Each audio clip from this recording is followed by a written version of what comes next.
கோட்டையில கொடியேற்றுறத பார்க்க வந்திருக்கிற பொதுமக்களுக்கும் இந்த சுதந்திர தினத்தை கொண்டாடிக்கிட்டு இருக்கிற என் நெஞ்சில் குடியிருக்கும் தமிழக மக்களுக்கும் மாணவ மாணவிகளுக்கும் அனைவருக்கும் என்னுடைய சுதந்திர தின நல்வாழ்த்துக்கள், என்னுடைய வணக்கத்தையும் தெரிவிச்சுக்கிறேன்.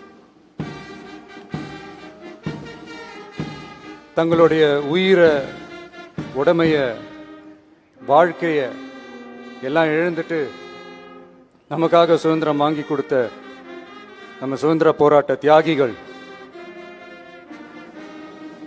அதுல பிரபலமானவர்கள் மற்றும் பேர் தெரியாதவங்க அப்படின்னு இருந்தாலும் அவங்க எல்லாருக்கும், ஏன் அவங்க ஒவ்வொருத்தருக்கும் தனிப்பட்ட முறையில் என்னுடைய வீர வணக்கங்கள்.